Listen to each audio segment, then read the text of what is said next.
turnos. No podemos esperar al siguiente hasta que alguien nos diga si el paciente tiene o no sangrado.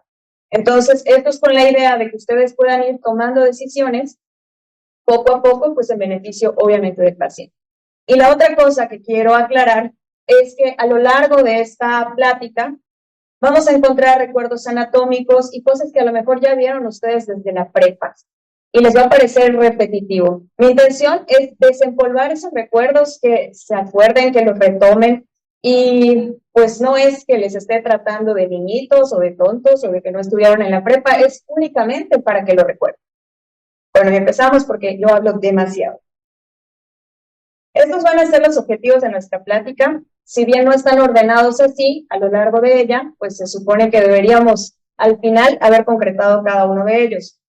Y vamos a empezar con una parte súper apasionante y como de cultura general, independientemente de que seamos médicos. Y es la historia de la tomografía. Va a empezar en este lugar que se llama Newark, en Inglaterra, donde nace un niñito, aquí, al que sus padres le llaman Godfrey Newbold. Este niño crece en esta granja, rodeado de sus hermanos, rodeado de su familia, lleno de animalitos, había un río, la naturaleza, todo fantástico y maravilloso, pero lo que a él le interesaba eran las máquinas. Lo que le apasionaba era el tractor de su papá, cómo funcionaba, por qué la rueda giraba de tal manera, etc.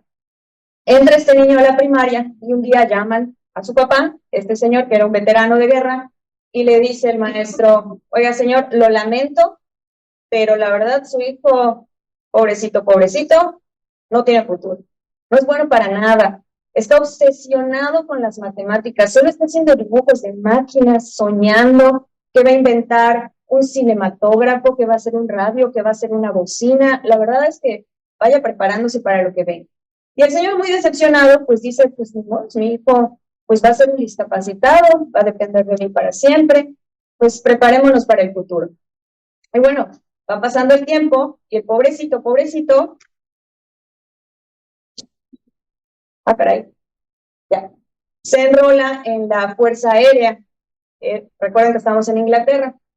Ahí conoce a esa persona que está ahí a un ladito, el mariscal Faraday, y el mariscal Faraday le dice: hijo, es que tú como piloto estás muy distraído, solo estás pensando en mil cosas, no es lo tuyo, pero eres buenísimo reparando cosas. ¿Por qué no te dedicas mejor a la ingeniería? Y es así como el pobrecito, pobrecito, se gradúa de ingeniero y entonces ya aparece en la historia el ingeniero Hounsfield. Godfrey Newbold Hounsfield. ¿Te suena el nombre?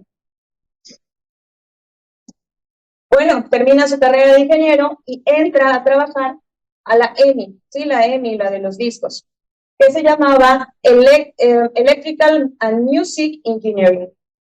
En este lugar, este hombre va haciendo carrera, va inventando cosas y trabajando en radares. Un día, pensando en eso de los radares, se le ocurre: ¿y si existiera una máquina o algo que me dijera qué hay, por ejemplo, dentro de una caja, sin tener que abrir la caja? Algo así como un aparato de rayos X que me diga qué hay sin tener que abrir. Y empieza a inventarse cosas y habla con sus jefes de la EMI.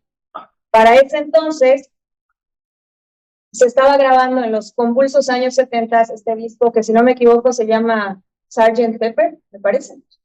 Y la EMI estaba, pero bollante de la. Entonces le dicen: bueno, está bien, te vamos a patrocinar, pero no a lo loco, asesórate con médicos. Empieza a buscar el ingeniero Hounsfield médicos que estuvieran interesados en su proyecto, y los radiólogos, así de agradables como somos, pues nadie lo recibió. Hasta que apareció en la historia un radiólogo que también tenía una obsesión. Este señor sudafricano que se llama Jamie Ambrose, que él, su obsesión y lo que le inquietaba era: el cráneo se ve muy bien en las radiografías, pero esa niebla que hay adentro del cráneo, no puedo con esa, yo necesito saber cómo se ve el cerebro por dentro. Y empezó a inventarse unas cosas de neurosonografía, pues que no funcionaban. Se reúnen los dos personajes y la reunión es terrible, va muy mal. Hounsfield tenía rasgos autistas, parecía pedante, y el otro estaba muy animado con sus avances en neurosonografía. Pero Hounsfield todo le decía: yo lo puedo hacer mejor, yo lo puedo hacer mejor. hasta que se harta y le dice, bueno, si lo puedes hacer mejor, toma esta pieza anatómica, trabaja con ella y demuéstramelo. Y le entrega un cerebro. Se la lleva a Hounsfield, regresa con una foto, y en esa foto de su invento, que en realidad era una bobina con un aparato de rayos X, aparece ese cerebro de la pieza anatómica con un tumor. Ya le cree, empiezan a trabajar juntos, se crea el primer tomógrafo, y después de tanto lío, obtenemos la primera imagen de tomografía en una persona viva, donde, bueno, se ve súper pixeleado, pero creo que a nadie le queda duda que hay un tumor en el lóbulo frontal, en el lado derecho, ¿sí? Bueno, entonces todo esto viene, bueno, y me parece muy chistoso también, porque los fans de los Beatles dicen que la humanidad le debe la tomografía a los Beatles, que prácticamente ellos patrocinaron este descubrimiento del ingeniero Hounsfield. Bueno, tan importante es que las unidades de medida de la tomografía se llaman unidades Hounsfield y nos hablan de la interacción de los tejidos con el rayo, con los rayos X. Mientras un tejido es más duro, las unidades Hounsfield son más altas. Por ejemplo, cuando tenemos un paciente con una herida por arma de fuego, pues la bala es metálica, o con fragmentos de metal, o cuando tenemos una prótesis de cadera, los números se van altísimos. Mientras más alto, más blanco lo vamos a ver. Mientras más separadas estén las moléculas, lo vamos a ver pues más bajo. Ejemplo, el aire. El aire va a tener unas densidades más o menos de -1000, puede ser menos de -1000 aún. Y aquí vemos en el ejemplo, pues lo que rodea al paciente es aire. Lo que tiene dentro de sus senos paranasales es aire. Estas son las unidades Hounsfield. Y lo que tiene de maravilloso la tomografía es que no es tan operador dependiente como lo podría ser el ultrasonido o como puede llegar a serlo también la resonancia magnética. Esto nos ayuda porque las unidades son medibles, son objetivas. El ojo puede engañarnos y ahorita les voy a poner un ejemplo de eso. Creo que muchos conocen esta ilusión óptica, ¿no? En la que nosotros vemos este pues cuadrado, gris oscuro, este un poco menos oscuro, pero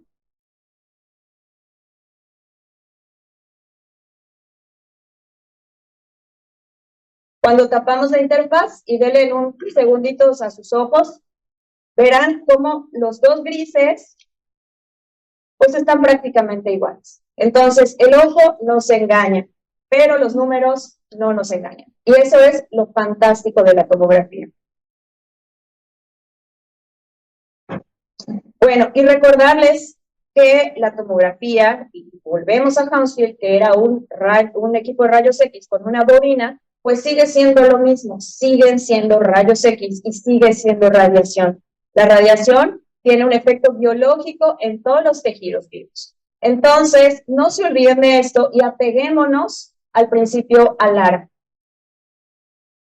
Este principio ALARA lo debemos utilizar, pues, en la medida de lo posible en medicina y también en la vida, ¿no?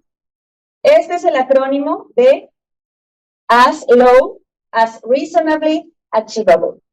Tan bajo como sea posible, o lo menor posible. Mientras menos tomografías, mejor. Y les voy a poner un ejemplo de por qué. La tomografía nos incluye una radiación equivalente a 2 milisieverts. Esto equivale a 100 radiografías, a 100 peles de tórax, lo cual equivale a 243 días de radiación natural. O sea, cada vez que le hacen a un paciente una tomografía de cráneo, ustedes le están regalando 243 días de dosis de radiación. Por eso no es que los radiólogos seamos pesados, que la verdad sí somos, pero también estamos protegiendo al paciente. En la norma oficial mexicana, pues dice que los responsables de la dosis de radiación efectiva, pues somos los médicos radiólogos. Por eso a veces no queremos hacer controles de encefalomalacias o de atrofias o de accidentes transitorios, de isquemias transitorias, etcétera, ¿no?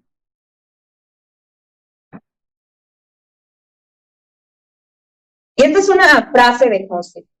Cada nuevo descubrimiento trae consigo las semillas de otras invenciones futuras. Y para el día de hoy, pues nosotros ya estamos hablando de angiotomografía coronaria, hacemos ablaciones con guía de tomografía, hacemos biopsias, bueno, se hacen reconstrucciones 3D en las que puedes sustraer prótesis. Cada día avanza más y esto no hay quien lo pare.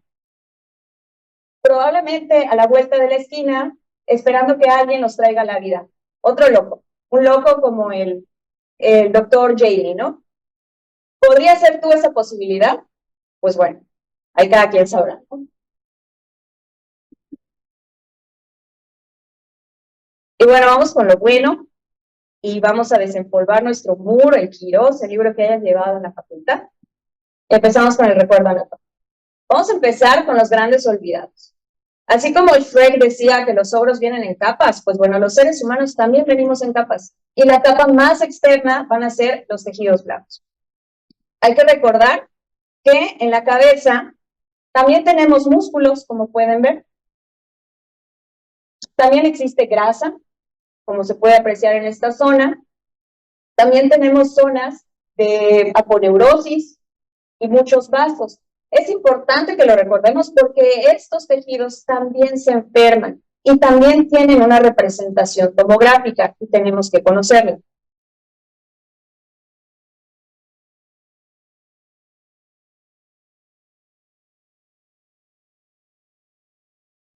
Ay, perdón. Bueno, entonces aquí en esta tomografía axial con una ventana para tejidos blandos podemos ver cómo se ve la piel, cómo se ve la grasita. Acuérdense que los tejidos negativos se ven negros y la grasa anda rondando los -100.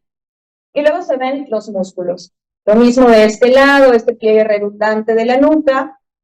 Lo mismo de este lado, podemos ver piel. Es importante recordarlos, y yo siempre le digo a mis residentes cuando omiten los tejidos blandos son los chismosos. Prestar atención a los tejidos blandos te puede revelar dónde están las cosas. En este ejemplo es una reconstrucción 3D de una tomografía, pues la paciente que tiene hinchada la órbita, tiene edema palpebral, ¿qué es lo que está pasando con ella? No lo sabemos. Entonces se le hace esta tomografía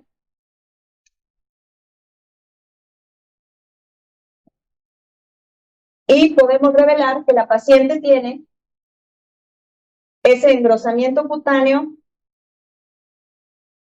Perdón, voy a mover un poquitito la pierna para poder señalar. O sea, la pierna es. Ok. Aquí vemos este engrosamiento cutáneo, este aumento en general de los tejidos blandos. Entonces ya vimos que lo que tiene es edema de los tejidos blandos en esta zona. Pero secundario ¿a qué? Secundario a una contusión. Podemos ver en esta zona que los chismosos, los tejidos blandos, nos están revelando un área de sangrado. Entonces, no se les olvide, presten atención al tejido blando. Otra cosa para no olvidar es que también hay vasos, hay muchos vasos superficiales. No se les olvide nunca que esos vasos provienen de la carótida externa. Entonces vamos a hacer un recordatorio súper rápido. Ay, perdón. Ahí está. La carótida común da la carótida interna, que entra a la cabeza, la carótida externa, que se queda afuera, pero da muchísimas ramas. Son ramas grandes, vienen directo de la carótida. Están muy concentradas y entonces estas, cuando se rasgan, dan unos sangrados espectaculares. Si hay solución de continuidad en la piel, va a haber un sangradero tremendo, pero si no lo hay, se van a encontrar unos hematomas subgaleares súper grandes, muy aparatosos y muy llamativos. Es porque derivan de la carótida externa.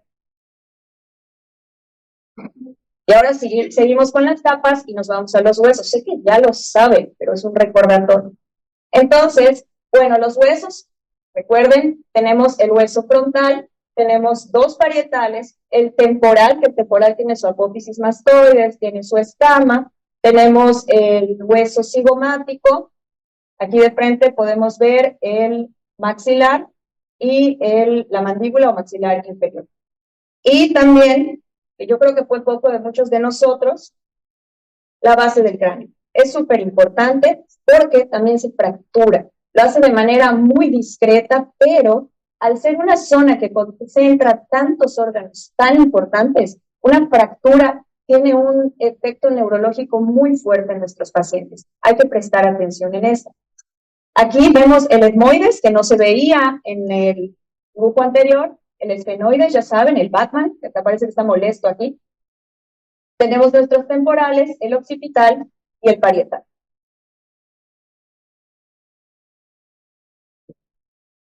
Y bueno, un tip súper importante. No se olviden de las suturas. El cráneo del adulto, pues sí, ya es una sola pieza, podríamos decirlo así, pero antes no lo fue. Y esas molleras, esas fontanelas que se cerraron, dejaron una cicatriz llamada sutura. Esas suturas suelen confundirnos a todos. He recibido muchos mensajes con fotitos de compañeros no radiólogos diciéndome, oye, esto es fractura, por imágenes como esta.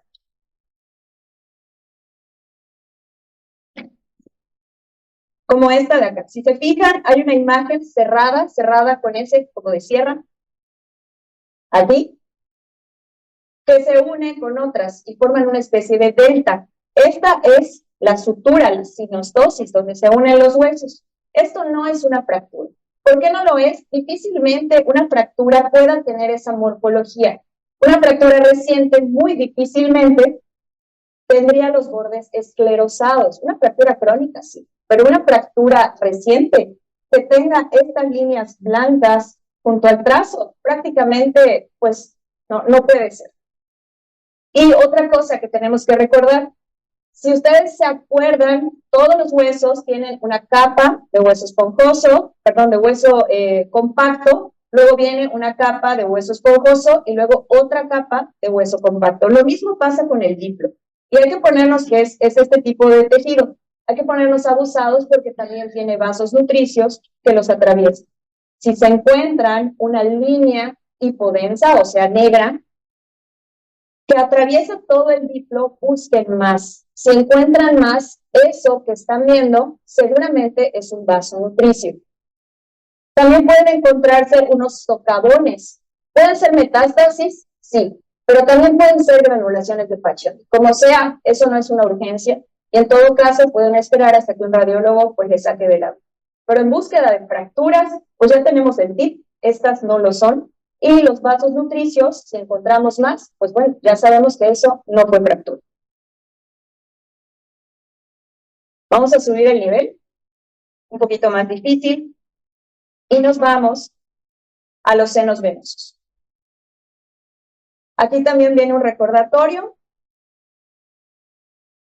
Los senos venosos, pues bueno, vienen aquí desde las yugulares, formamos luego los sigmoideos, vienen los transversos, el sagital superior, el sagital inferior, la famosísima vena de Galeno, y esto, bueno, es nada más como una referencia anatómica. Vamos a verla ahora con sus relaciones óseas.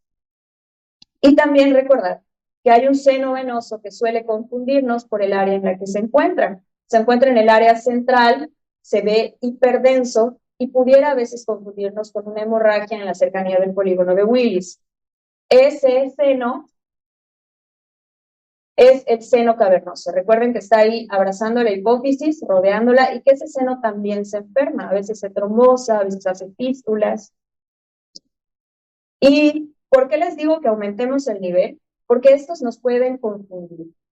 Los senos venosos, como son vasos que contienen siempre bastante cantidad de sangre, suelen verse hiperdensos y entonces podríamos pensar que esta es un área de sangrado. Es confuso.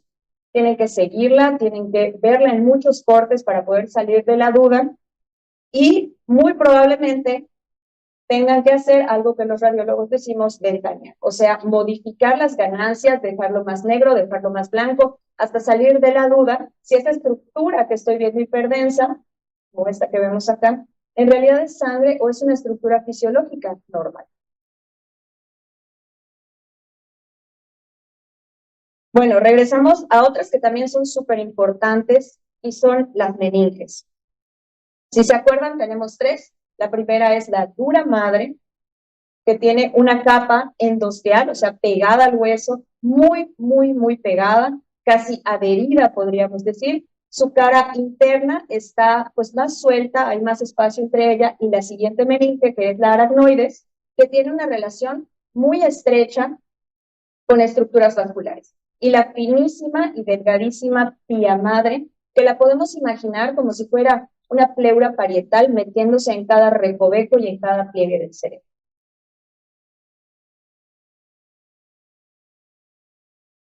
Esto es para que recordemos la distribución de la meninge. Aquí vemos esta, que es la hoz del cerebro. Todo lo que ustedes escuchen que dice falx, con X, falx, se refiere a la hoz. Tiene forma de hoz, que es la coa, esa como ganchito que viene en la bandera de los comunistas. Entonces, alguien con mucha imaginación pensó que esto se parecía a una hoz. Y tenemos también esta que es muy importante porque además nos sirve de referencia anatómica, y que es el tentorio o tienda del cerebelo. Ten, de tienda, tienda de campaña, como la tienda de los apaches, todos esos. Y esta distribución de las meninges, pues prácticamente es ubicua, la podemos encontrar en todos lados. Por eso, como diría Chabela Vargas, las meninges nacen donde les da la gana, ¿no?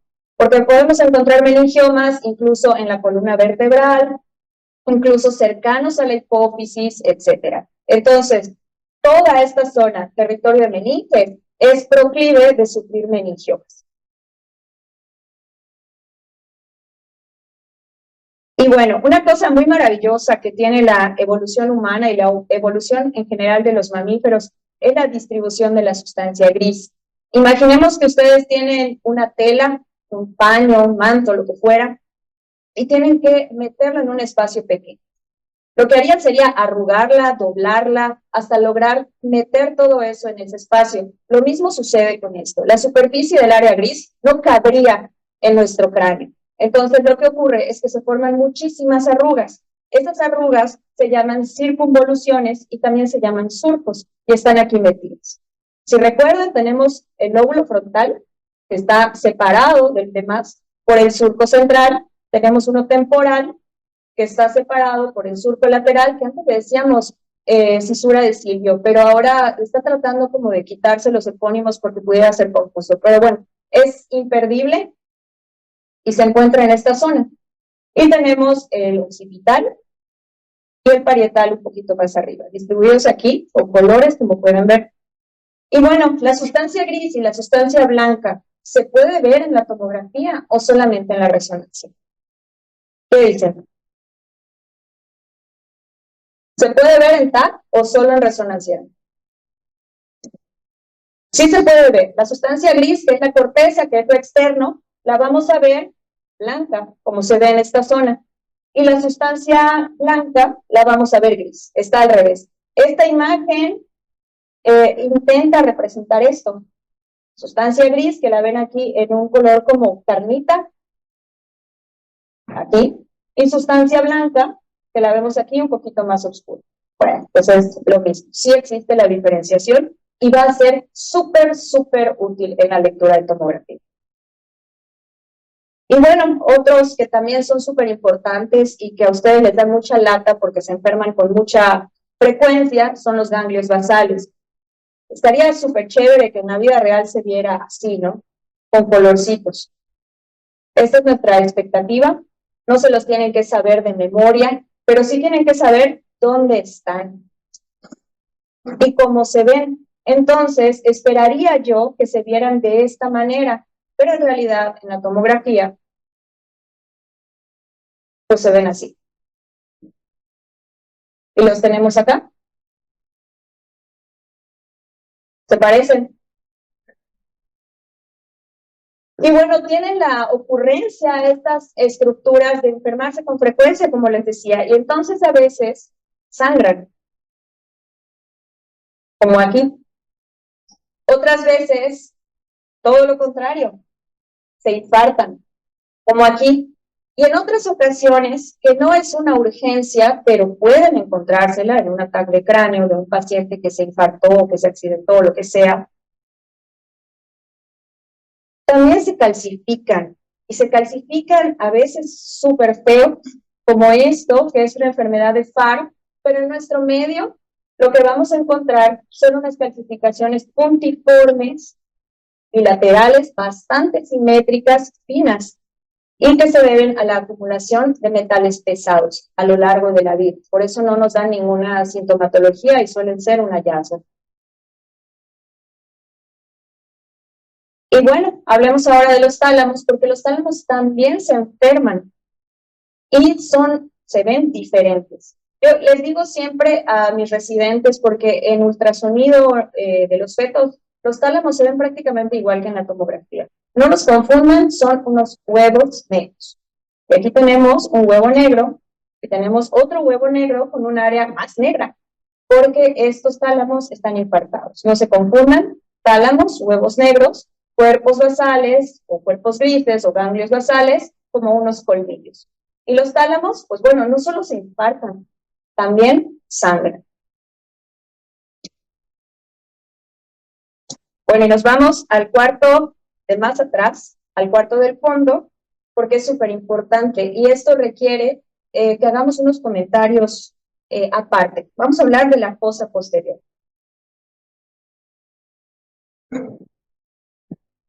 La fosa posterior es esta área que se encuentra rodeada, pues este huesito, si se acuerdan, se llama clivus, por parte del temporal y más que nada por el occipital. Esto le da una forma como de un embudo óseo. Aquí en este embudo van a estar contenidas algunas estructuras de suma importancia porque allá están los centros vitales de los humanos. Y vamos a tener aquí, pues bueno, el mesencéfalo, la protuberancia, el bulbo, el cerebelo y el cuarto ventrículo, y tenemos unas cisternas grandes y que también son muy importantes. ¿Cuál es el tema particular de la fosa posterior y la tomografía? Este embudo óseo que está aquí va a limitar la penetrancia de los rayos X y puede ser que nos dé unos artefactos. Aunque yo calibre mi tomógrafo muy bien, esta zona de acá puede aparecer con unas rayitas que se llaman artefacto de dureza y pueden darme imágenes que no son reales y que yo vea infartos donde no los hay o hemorragias pequeñas donde no las hay. ¿De qué sí les puedo hablar con toda seguridad de una fosa posterior en una tomografía? Les puedo hablar de un sangrado grande en el cuarto ventrículo, de sangrados o infartos grandes en el cerebelo y lo mismo de estas zonas o de las cisternas.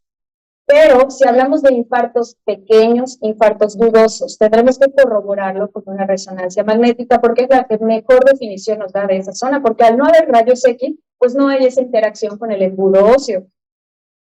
Esta imagen que vemos acá, que está muy bonita de colores, es precisamente de una resonancia magnética, pues porque es la que mejor definición nos da.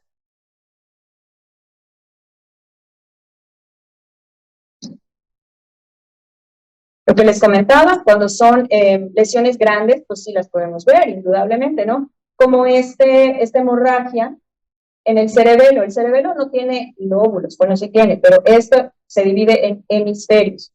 El hemisferio cerebeloso derecho. Y esta otra hemorragia del puente. O sea, indudablemente las puedo ver y esa ahí no me afecta el artefacto ni absolutamente nada.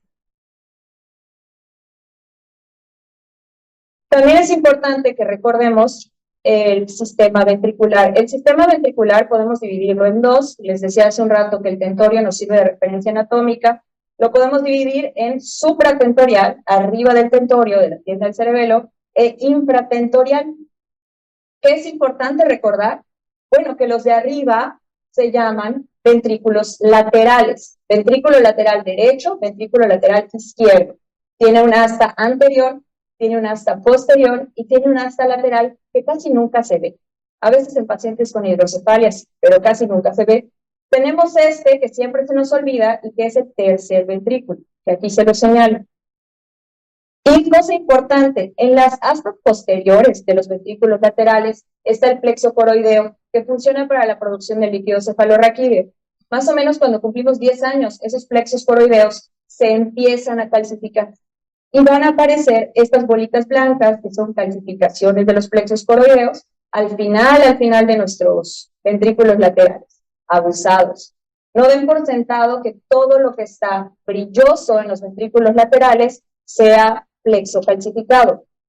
La sangre tiende a irse a zona de declive y entonces acá puede haber acumulación de sangre. Si tienen duda, midan.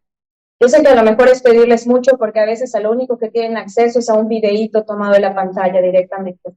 Pero bueno, en la medida de sus posibilidades, midan, revisen, pregunten. En esta zona también vemos el tercer ventrículo y esta imagen era para enseñarles el cuarto ventrículo, que lo vemos aquí. A veces puede estar muy pequeño, sobre todo en pacientes jóvenes, a veces puede estar obliterado porque hay algún tumor, a veces puede haber sangre y encontrarnos aquí la densidad blanca. Y esto que les pongo acá es un recordatorio de las cisternas. Lo mismo, no se las tienen que aprender todas, pero sí tienen que saber en qué espacios va el líquido y cómo se ve el líquido. Si algo está anormal, entonces, bueno, ya hay un problema, ya sé que hay sangre.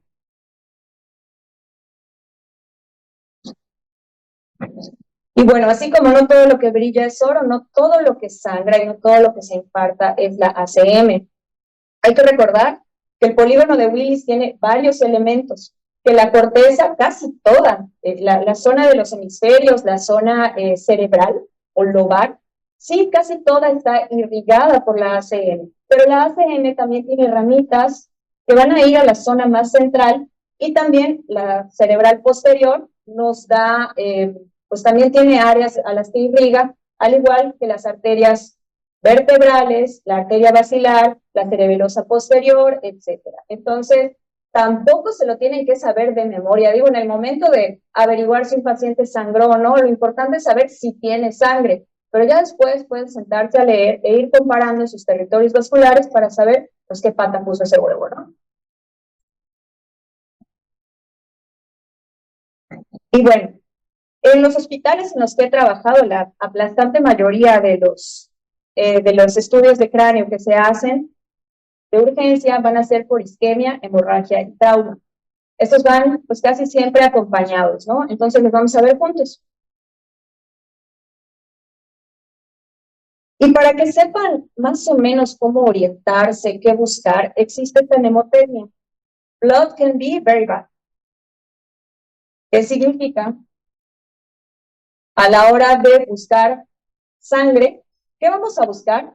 Pues los típicos, el hematoma epidural, si hay intraparenquimatosas, si hay subaracnoideas, etcétera. Pero también acuérdense de buscar por fuera del cráneo. Las cisternas que les decía, no se las tienen que saber de memoria, pero están o no están. Están obliteradas, están ocupadas por líquido, están ocupadas por sangre. ¿Qué está pasando con las cisternas? Del cerebro, ¿qué tengo que saber? ¿Hay alguna asimetría en el cerebro? ¿Se ve en todos lados la diferenciación de la sustancia gris con blanca? Todos los núcleos basales o los cuerpos grises se ven iguales, mis tálamos están parejos. En el caso de los ventrículos, pues ya vimos más o menos pues cómo son y qué deben contener. Mis ventrículos están simétricos, contienen líquido. Y en el caso del hueso, vamos a buscar pues específicamente fracturas. Si tienen acceso a cortes donde vengan los senos paranasales, no, o bien que están bien, revísenlos. Ay, perdón. Bueno, y aquí, pues esto así tan gráfico es para que no se les olvide. La sangre líquida, cuando está extravasada, va a tener una densidad, pues como esta. Pero cuando ya se está organizando y se está coagulando, la densidad aumenta y luego desciende.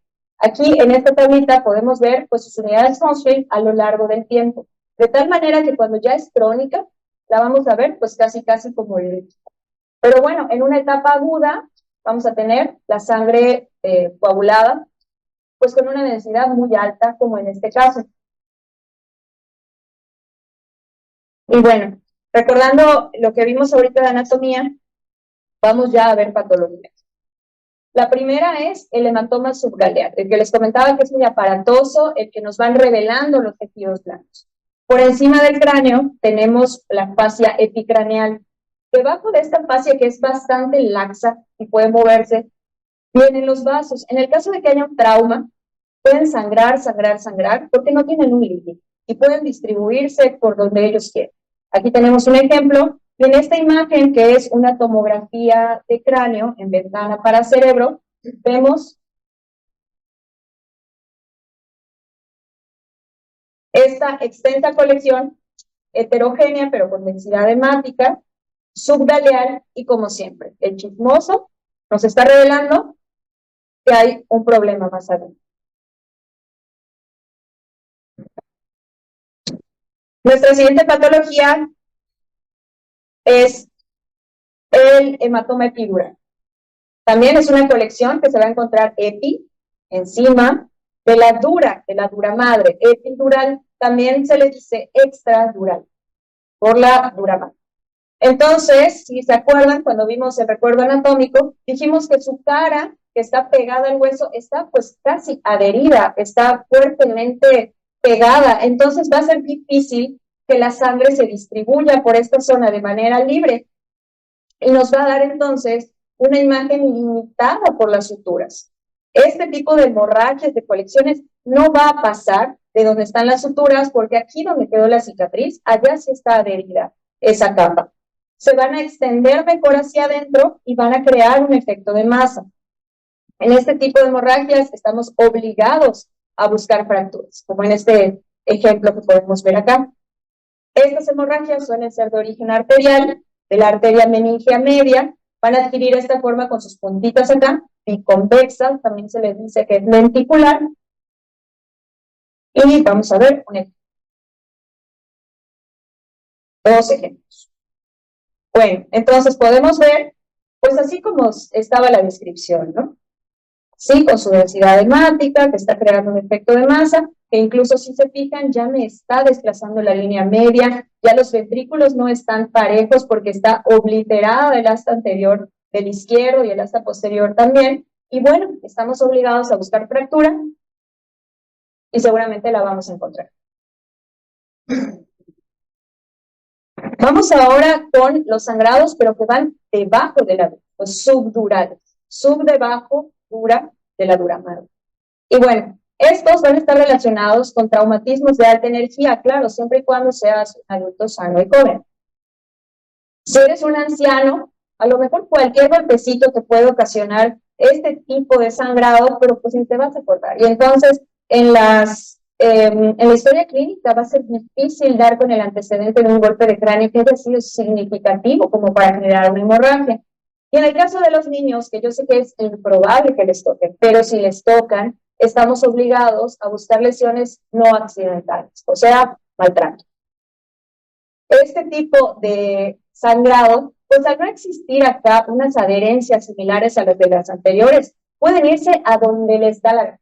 Y entonces no va a respetar suturas. Puede incluso penetrar un poco en la tienda del cerebelo. Al haber tanta sangre y tener tiempo de distribuirse a lo largo de ese espacio, puede ser que encontremos diferentes densidades. Es lo normal, ahorita vamos a ver unos ejemplos. También va a tener efecto de masa y este no va a tener esos piquitos. Y tratando de irse al centro porque no se puede ir a los lados, este se va donde quiere. Entonces va a adquirir una forma semilunar, también le dicen de banana. Pero yo prefiero decirle semilunar porque me acuerdo de subdural, la S, y semilunar. El origen de estas va a ser venoso.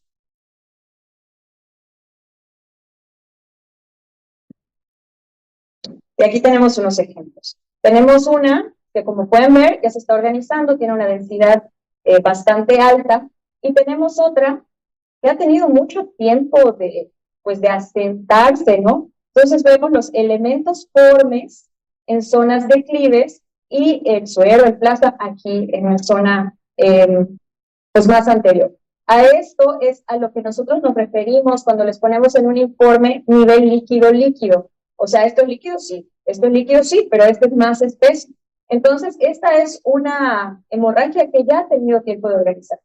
Bilateral, bastante simétrica, y que, como pueden ver, está ocasionando un efecto de masa, está aplanando la circunvolución.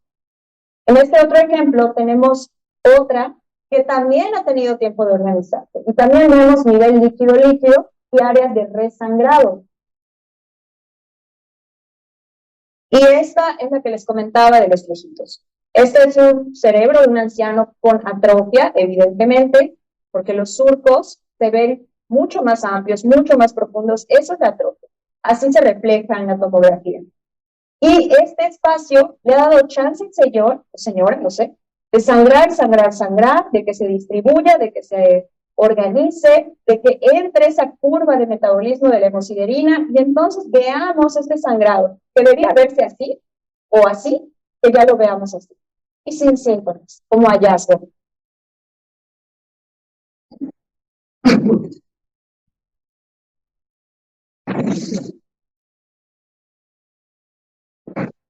Vamos a hablar ahora de una que también nos da mucha lata y se llama hemorragia subaracnoidea.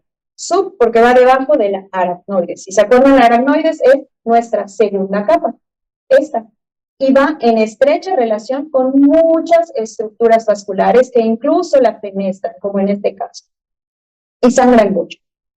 Estas pueden deberse, pues, obviamente a trauma, pero muchas veces no se deben a trauma, se deben a aneurismas y también a enfermedades reumatológicas, a pacientes que están anticoagulados y no sabemos ni de dónde, a usuarios de cocaína, patologías como fístulas arteriovenosas y también la famosísima apoplejía hipoficial. Hay que buscar, además, si encontramos en alguna circunvolución, en algún espacio ahí, tenemos que buscar intencionadamente en el área central, cerca del polígono de Willis, y cuando es traumática, pues cerca del área de trauma, aunque no necesariamente esté ahí por la cuestión del contragolpe. En general, tienen que revisar todo el espacio subaracnoideo, que se los vuelvo a poner aquí para que lo recuerden, en azul claro. Todo lo que está en azul claro es espacio subaracnoideo. Todo lo tenemos que revisar. Ese espacio que se mete entre cada pliegue es espacio subaracnoideo. Y estas hemorragias, el contenido va a adquirir la forma del continente. O sea, estos espacios van a funcionar como un molde para la sangre que está libre en este espacio. Hasta que ya es lo suficientemente grande, entonces pueden modificarlo y generar el efecto de masa.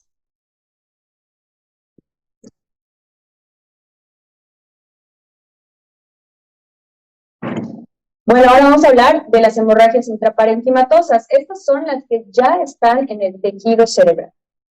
Pueden dividirse en lobares y no lobares. Lobares son cuando están en uno de los hemisferios y no lobares es cuando nos las encontramos en los núcleos grises, en la cápsula interna, en los tálamos, etc.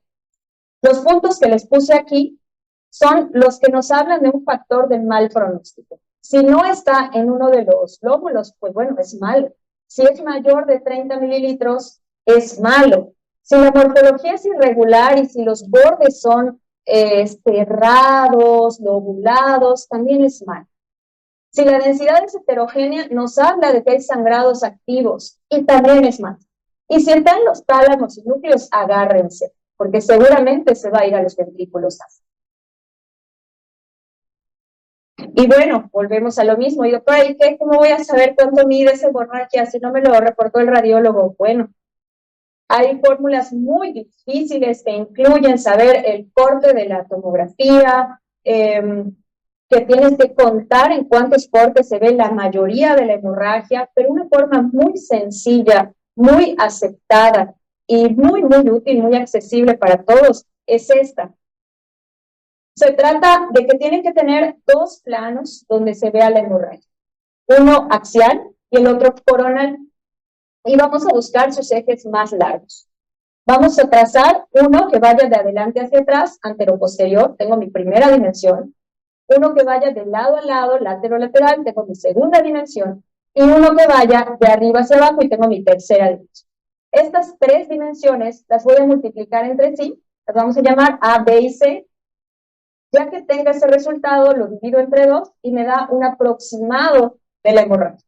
Esto es súper útil en un contexto en el que ustedes tuvieran acceso a poder medir eso. Si tienen la posibilidad, háganlo. Y bueno, aquí tenemos otros ejemplos de pues mal pronóstico, lo que decíamos de cuando son heterogéneas estas lesiones. Y aquí tenemos este, que es el signo del remolino, que es una densidad heterogénea, como pueden ver en esta magnificación. Esta, que habla de los bordes irregulares. Esta, que aunque no lo parezca, tiene dos densidades. Tal vez no se ve mucho, pero si ventaneamos, o sea, le modificamos las ganancias, podemos ver que es un sangrado más extenso de lo que parece, con dos densidades. Tenemos esta otra, que también está heterogéneo solamente por un puntito, aunque sea un puntito, cuenta como heterogéneo y es mal pronóstico. Y esta otra, que nos habla del nivel líquido-líquido, lo que veíamos cuando los elementos formes se están yendo hacia el fondo.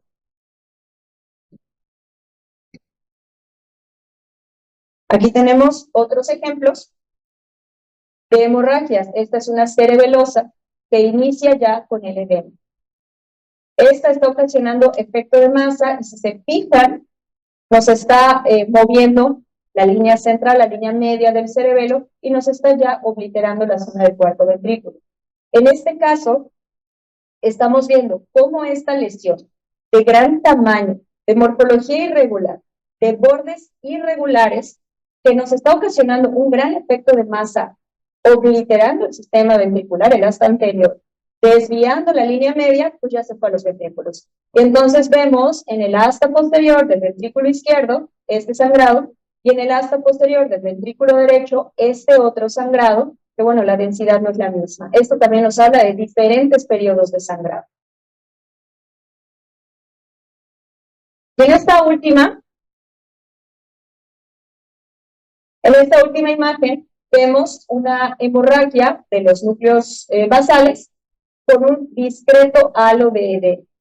Esta, aunque la veamos súper linda, al no estar en uno de los lóbulos, ya es un factor de mal pronóstico. Y bueno, yo sé que a ustedes les encantan las escalas, así que vamos a hablar un poquito de eso. Vamos a empezar con la escala de Marshall. Esta nos va a hablar un poco acerca del progreso del paciente hacia complicarse. Es una escala que no utilizamos mucho en radiología, pero entiendo que ustedes sí. Yo les recomiendo que si no se les reportan, se acerquen con su radiólogo al que más confianza le tengan y se las pidan, o entre los dos las realicen. Y bueno, esto nos va a hablar de la posibilidad de que haya hipertensión intracránea.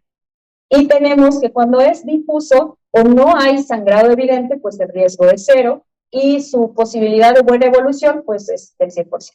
Y así va evolucionando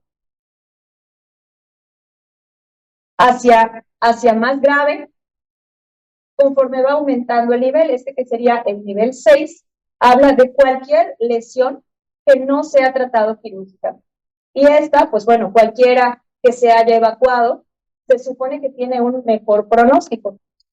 En este caso, cuando son sangrados difusos con edema, como en este caso que ya hay una desviación mayor de 5 milímetros de la línea media, que es uno de los criterios de la escala de Marshall, bueno, pues el riesgo de que tengan hipertensión intracraneal es del 100% y de que les vaya mal, pues también es del 100%.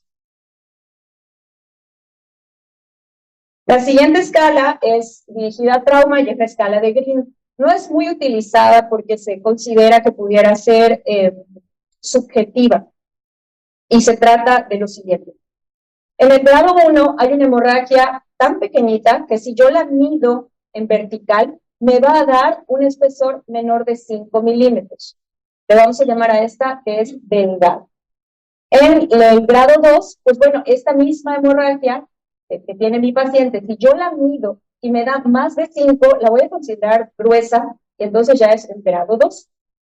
En la tercera, vamos a decir que todavía es delgada, pero nos da un efecto de masa.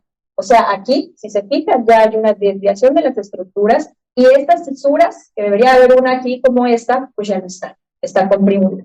Y en el último grado, pues ya hablamos de una que es gruesa y que además me genera efecto de masa, como esta. Y además, si ustedes se fijan, ya tenemos un área de sangrado en el ventrículo lateral derecho.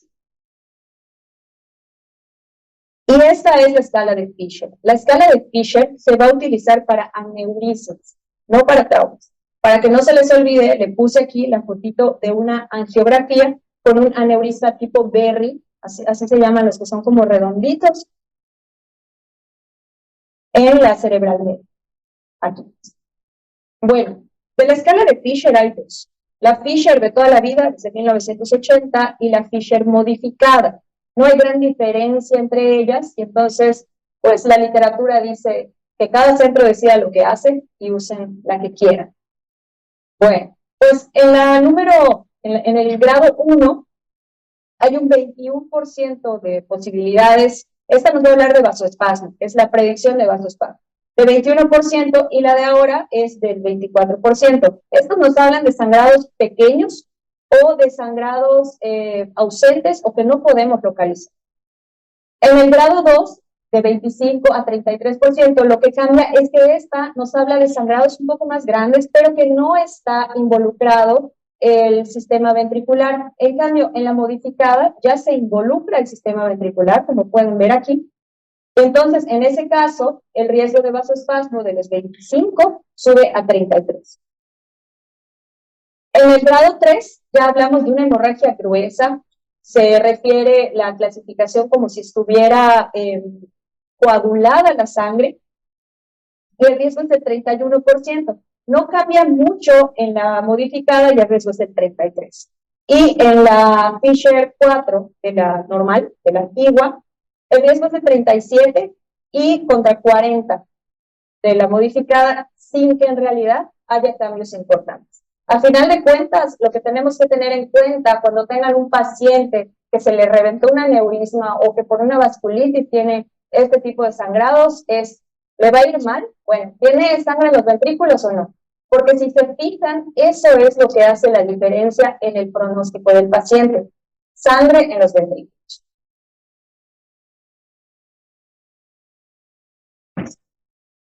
Y bueno, todo esto, los sangrados, los infartos, los tumores, los abscesos, van muy relacionados con el edema. Hay que saber que hay 3 tipos de edema: el citotóxico, el vasogénico, el ependimario, y entre estos dos, entre el citotóxico y el vasogénico, existe algo que se llama el edema iónico, que nos habla de la disfunción de las bombas de ATP. ¿Cuál es la diferencia? Que en el edema citotóxico, la barrera hematoencefálica, miren, está divina, perfecta, impoluta, pero en el vasogénico está comprometida. ¿Cuándo voy a ver citotóxico? Voy a verlo en las fases agudas de las isquemias, es lo típico. ¿Y cuándo voy a ver vasogénico? En sangrados, en tumores, en abscesos. ¿Y cómo lo voy a diferenciar? Bueno, el edema citotóxico se borra todo. Ya no van a ver si había sustancia gris y sustancia blanca, ni se van a enterar. Y en cambio, en el vasogénico solamente afecta a la sustancia blanca. Ejemplos. Este que está aquí, vemos esta lesión hiperdensa, a lo mejor no saben qué es, pero aquí vemos que alrededor de ella hay esta zona de edema. El edema, al ser líquido, se va a ver más oscuro. Entonces tenemos edema y luego tenemos esto que es cortical, o sea, sustancia gris. Este es edema vasogénico. Respeta la interfaz y solo afecta a la sustancia blanca. Del lado contrario tenemos este secundario a un EBC, y vemos que pues no solamente están borrados, que es el signo típico de edema, que ya no veo aquí los surcos, las fisuras, sino que además, ¿qué onda? ¿Dónde está aquí la sustancia blanca? No hay, se borró todo, hubo pérdida de la interfaz. Entonces, este es citotóxico. Y aprovechando, vemos la desviación de la línea media y la obliteración del asta anterior del ventrículo lateral derecho. Esto también es súper importante y es la herniación de las estructuras cerebrales. La más común que se van a encontrar es la subfalcina. Acuérdense, fals os. La os está en medio, es lo que marca la diferencia entre los hemisferios. Entonces, cuando la desviación de la línea media ocurre por edema, por cuerpo extraño, por lo que sea, y las estructuras se dirigen hacia el otro lado, ocurre este desplazamiento. A eso le vamos a llamar hernia subfalcina, y puede relacionarse con algunas otras, por ejemplo, la hernia lateral, como pueden ver, descendente lateral, la hernia central lateral, como la vemos acá, y puede ocasionar por obstrucción un efecto compensatorio de los ventrículos, como aquí se puede ver. Este es, creo que, un ejemplo típico, lo que más se ve. Aquí tenemos otra, esta secundaria a una hemorragia, y vemos la desviación de la línea media y el desplazamiento de las estructuras hacia la otra mitad secundaria a esta hemorragia. Y otra que también tenemos que considerar es la herniación de las amígdalas cerebelosas. Acuérdense que el cerebelo también es parte del cráneo y por hipertensión, por cráneo hipertensivo, también se pueden salir por el agujero magno. Entonces no las obvien, revisen bien las amígdalas cerebelosas. Y esta, yo sé que ustedes reciben muchos pacientes neuroquirúrgicos, seguramente la han visto 1000 veces, es la transcalvaria o extracraneal. Es cuando se empieza a salir el cerebro por una zona de craneectomía. Y bueno, de lo más común, sobre todo en nuestro medio, la isquemia cerebral. La isquemia se ha dividido de 1000 formas. Puede ser que cada literatura tenga una pues división en cuanto a tiempo, en relación con su pronóstico, en relación con imagen, en relación con actividades terapéuticas, etc. Esa es la que utilizamos más en imagen, dividirla así por este tipo de horas, para saber qué buscar en cada momento, dependiendo de lo que ustedes nos digan que está pasando. Si el paciente tiene, según un día con sus síntomas, va a ser muy diferente a que me digan tiene media hora. En la hiperaguda temprana, que va desde el minuto 1 hasta las 6 horas, puede ser que no encontremos nada, es muy probable. En el 50 o 60%, pues son tomografías normales. Pero también nos podemos encontrar esta imagen típica, que es la hiperdensidad del vaso afectado. En este caso es la arteria cerebral media. Podemos encontrarla así, como está en este caso, completamente hiperdensa, pero también podríamos encontrar un área focal hiperdensa, que sería el signo del punto de la arteria cerebral media. Este, pues, es un dato que nos orienta, es muy evidente, nos orienta a que está iniciando un periodo de isquemia y que probablemente tengamos chancecito de hacer algo, ¿no? Luego, en la hiperaguda, vamos a encontrarnos ya algunos cambios. Por ejemplo, la ínsula, que es una de las zonas con menor vascularidad, empieza a ponerse más oscura, al igual que los núcleos grises. Y entonces aparece el signo de la hipodensidad de los núcleos grises o de los ganglios basales. Ya más o menos en la fase aguda, vamos a empezar a encontrar el edema con el borramiento de los surcos y fisuras y de la interfaz. Esperamos encontrar edema citotóxico. Ya para después se va acentuando el área de hipodensidad y vamos a ir encontrando como si se estuviera restableciendo la diferenciación de la corteza con el área blanca. A eso lo vamos a llamar signo del fogging. Y bueno, vamos a hablar ahora de cosas que nos confunden y son los artefactos, los engaños que nos da la tomografía. Pueden ser relacionados con el paciente, por ejemplo, el típico paciente que se mueve porque está inquieto, el paciente que está convulsionando, el paciente que no entiende qué está sucediendo, está confundido. Puede ser porque el paciente tiene cuerpos extraños, por ejemplo, material dental, o que tiene antecedentes de un aneurisma al que se le puso un coil, o que tiene una bala que no se le pudo sacar, como creo que un futbolista vive así con una bala en la cabeza, ¿no? O sea, hay pacientes de todo.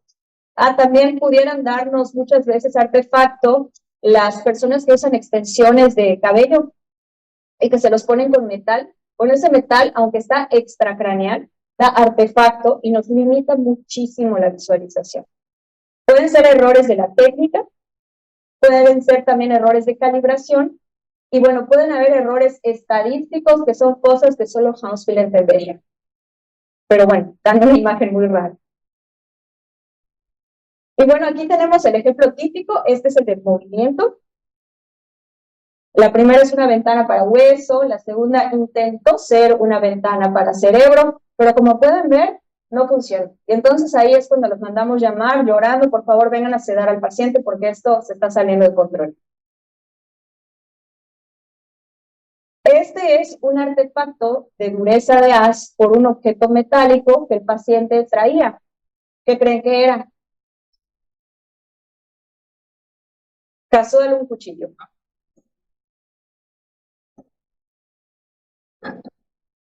Y aquí tenemos esos errores que les digo que son falta de calibración, que son errores técnicos, que son errores derivados de no ajustar los factores pues, técnicos, el kilovoltaje, porque no es lo mismo hacerle una tomografía a un neonato que a un niño, que a un adulto. Entonces, cuando esos valores no se ajustan, nos aparecen estas rayitas que pues yo aquí que les voy a decir, ¿cómo sé si está conservada la interfaz gris con blanca, ¿no? Entonces a veces ponemos pues que está limitado y que necesitamos repetirlo y entonces le regalamos 243 días más de radiación al paciente. Y este es otro efecto de esos estadísticos y le vamos a llamar el signo del remolino, también le dicen el signo del anillo.